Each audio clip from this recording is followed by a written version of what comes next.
سورہ ہجر کی آیت نمبر 26، سورہ ہجر کا اور 14 پارے کا 3 رکوع۔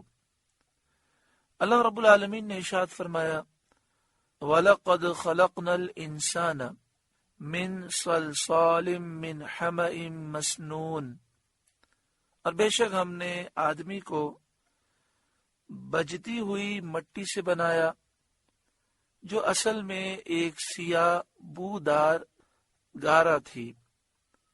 اللہ تعالی نے انسان کو ایک گارے سے بنایا۔ اس آیت کریمہ میں اس کا ذکر کیا گیا۔ یہاں انسان سے مراد حضرت آدم علیہ السلام ہے۔ حضرت آدم علیہ السلام کو سوکھی بجتی ہوئی مٹی سے بنایا۔ اللہ تعالیٰ نے جب حضرت آدم علیہ السلام کے پیدا کرنے کا ارادہ فرمایا تو زمین سے ایک مشت مٹی لی، اس کو پانی میں خمیر کیا، یعنی اس میں پانی ملایا گیا۔ جب وہ گارا سیاہ ہو گیا اور اس میں بو پیدا ہوئی تو اس میں صورت انسانی بنائی۔ پھر وہ سوکھ کر خشک ہو گیا تو جب ہوا اس میں جاتی تو وہ بجتا اور اس میں آواز پیدا ہوتی۔ پھر سورج کی گرمی سے وہ پختہ ہو گیا تو اس میں روح پھونکی اور وہ انسان ہو گیا۔ والجان یعنی جنات، والجان خلقناہ من قبل من نار السموم، اور جن کو اس سے پہلے بنایا بے دھوئیں کی آگ سے۔ اس سے معلوم ہوا کہ انسان کی پیدائش سے پہلے جن پیدا ہوئے۔ اب یہ کتنے سال پہلے پیدا ہوئے؟ بعض مفسرین نے یہ فرمایا کہ انسان کی پیدائش سے لاکھوں سال پہلے، اور بعض نے فرمایا کروڑوں سال پہلے جنات کو پیدا کیا گیا۔ بے دھوئیں کی آگ وہ آگ ہوتی ہے جو اپنی حرارت اور لطافت سے مساموں میں گھس جاتی ہے۔ تو اسی طرح جنات انسان کے جسم کے اندر جو ہماری کھال میں سوراخ ہوتے ہیں، مسام ہوتے ہیں، اس کے ذریعے داخل ہو جاتے ہیں۔ پیارے آقا صلی اللہ علیہ وآلہ وسلم نے شیطان کا ذکر فرمایا اور فرمایا کہ جس طرح خون جسم میں گردش کرتا ہے اس طرح شیطان انسانی جسم میں گردش کرتا ہے۔ وَإِذْ قَالَ رَبُّكَ لِلْمَلَائِكَةِ، اور یاد کرو جب تمہارے رب نے فرشتوں سے فرمایا انی خالق بشرا من صلصال من حمأ مسنون، کہ میں آدمی کو بنانے والا ہوں بجتی مٹی سے جو بدبودار سیاہ گارے سے ہے۔ فَإِذَا سَوَّيْتُهُ، تو جب میں اسے ٹھیک کر لوں، وَنَفَخْتُ فِيهِ مِن رُوحِي، اور اس میں اپنی طرف کی خاص معزز روح پھونک دوں۔ میری روح سے مراد ہے میرے دربار کی خاص اور عزت والی روح۔ فَقَعُوا لَهُ سَاجِدِينَ، تو اس کے لیے سجدے میں گر پڑنا، یعنی جب میں اس میں روح ڈال دوں اور اسے زندگی دے دوں تو اس کی تعظیم اور تکریم کے لیے سجدہ کرنا۔ فَسَجَدَ الْمَلَائِكَةُ كُلُّهُمْ أَجْمَعُونَ، تو جتنے فرشتے تھے سب کے سب سجدے میں گرے، الا ابلیس، سوا ابلیس کے، ابا ان یکون مع الساجدین، اس نے سجدے والوں کا ساتھ نہ مانا، یعنی اس نے حضرت آدم علیہ السلام کو سجدہ نہ کیا۔ ابلیس فرشتوں میں موجود تھا لیکن فرشتہ نہیں تھا، یہ جن تھا۔ قال، اللہ نے فرمایا یا ابلیسو، اے ابلیس، ما لکا اللہ تکون مع الساجدین، تجھے کیا ہوا کہ سجدہ کرنے والوں سے الگ رہا؟ تو نے سجدہ کیوں نہیں کیا؟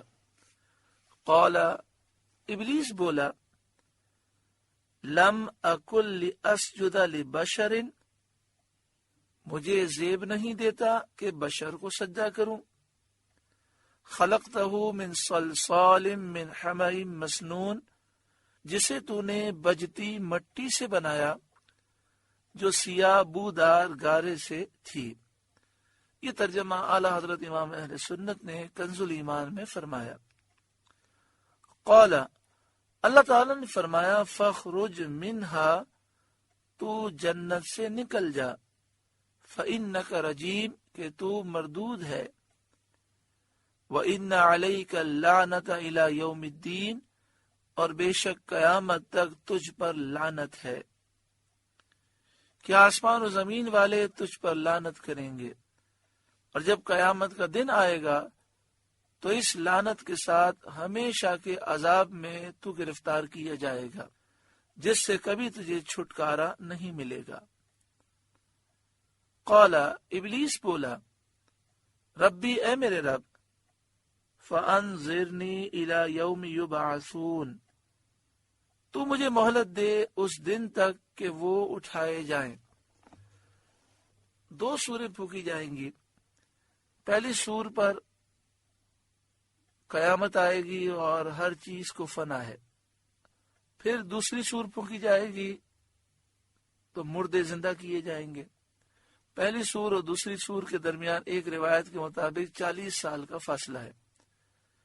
تو ابلیس لعین نے یہ جو کہا کہ فَأَنظِرْنِي إِلَى يَوْمِ يُبْعَثُونَ، تو مجھے مہلت دے اس دن تک کہ وہ اٹھائے جائیں، اس کا مطلب یہ تھا کہ قیامت کے دن تک تو مجھے مہلت دے۔ اس سے شیطان کا مطلب یہ تھا کہ وہ کبھی نہ مرے، کیونکہ جب لوگ قیامت کے میدان میں اٹھائے جائیں گے، اس وقت تک اگر شیطان کو مہلت مل جائے تو اس کے بعد تو پھر کسی کو موت ہی نہیں آئے گی، کیونکہ قیامت کے بعد کوئی نہ مرے گا۔ اور قیامت تک کی اس نے مہلت مانگ ہی لی، لیکن اس کی اس دعا کو اللہ تعالیٰ نے اس طرح قبول کیا کہ اللہ تعالیٰ نے فرمایا، قال، فرمایا، فَإِنَّكَ مِنَ الْمُنظَرِينَ إِلَى يَوْمِ الْوَقْتِ الْمَعْلُومِ، تو ان میں ہے جن کو اس معلوم وقت کے دن تک مہلت ہے، یعنی تجھے مہلت ہے جب تک کہ پہلی سور پھونکی جائے جس میں ساری مخلوق مر جائے گی، اور وہ نفخہ اولا ہے، پہلی سور پھونکنا ہے۔ تو شیطان کے مردہ رہنے کی مدت نفخہ اولا سے نفخہ ثانیہ تک، پہلی سور سے دوسری سور تک اس کے مردہ رہنے کی مدت ہے، وہ 40 سال ہے۔ یہ بات بھی یاد رہے کہ یہ جو اللہ تعالیٰ نے شیطان کو مہلت دی، یہ مہلت اس کے اکرام کے لیے یا عزت کے لیے نہیں، بلکہ اس کے لیے تاکہ اس پر بلا، شقاوت، بدبختی اور عذاب زیادہ ہو۔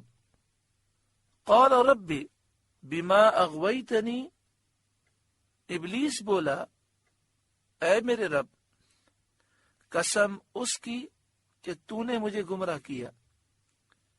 یہ اس کی انتہائی گستاخی بے ادبی ہے کہ گمراہی کی نسبت اللہ کی طرف کر رہا ہے اور کہہ رہا ہے کہ قسم اس کی کہ تو نے مجھے گمراہ کیا، لَأُزَيِّنَنَّ لَهُمْ فِي الْأَرْضِ، میں انہیں زمین میں بہلاوے دوں گا، یعنی دنیا میں گناہوں کی رغبت انہیں دلاؤں گا، وَلَأُغْوِيَنَّهُمْ أَجْمَعِينَ، اور ضرور میں ان سب کو بے راہ کر دوں گا، گمراہ کر دوں گا، دلوں میں وسوسے ڈال کر انہیں دین سے، تیری عبادت سے دور کر دوں گا۔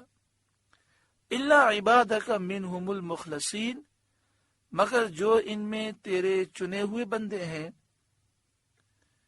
یعنی جنہیں تو نے اپنی توحید اور عبادت کے لیے چن لیا ہے، ان پر میرے وسوسے اور مکر و فریب نہ چلیں گے۔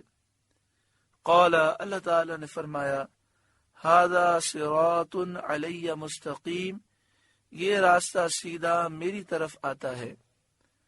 ان عبادی لیس لک علیہم سلطان، بے شک میرے بندوں پر تیرا کچھ قابو نہیں، یعنی جو میرے چنے ہوئے بندے ہیں، ایماندار بندے ہیں، الا من اتبعک من الغاوین، سوا ان گمراہوں کے جو تیرا ساتھ دیں، یعنی جو کافر ہیں کہ تیرے مطیع و فرمانبردار ہو جائیں گے، اور وہ تیری اتباع کریں گے ان پر تیرا زور چلے گا۔ وَإِنَّ جَهَنَّمَ لَمَوْعِدُهُمْ أَجْمَعِينَ، اور بے شک جہنم ان سب کا وعدہ ہے۔ ابلیس بھی جہنم میں جائے گا اور اس کی پیروی کرنے والے بھی جہنم میں جائیں گے۔ لہا سبعۃ ابواب، جہنم کے 7 دروازے ہیں۔ بعض مفسرین نے فرمایا 7 دروازوں سے مراد یہ ہے کہ جہنم میں 7 طبقے ہیں۔ حضرت ابن جریج علیہ رحمہ کا فرمان ہے کہ جہنم کے 7 درکات ہیں، طبقات ہیں، اور ان کے 7 نام ہیں: جہنم، لظا، حطمہ، سعیر، سقر، جحیم، حاویہ۔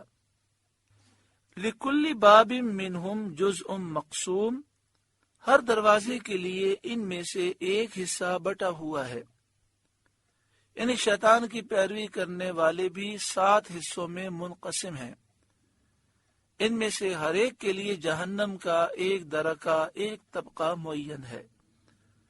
اللہ تعالی ہمیں جہنم سے محفوظ فرمائے، نفس و شیطان کے وار میں مبتلا ہو کر ہمیں اپنی آخرت برباد کرنے سے اللہ محفوظ فرمائے۔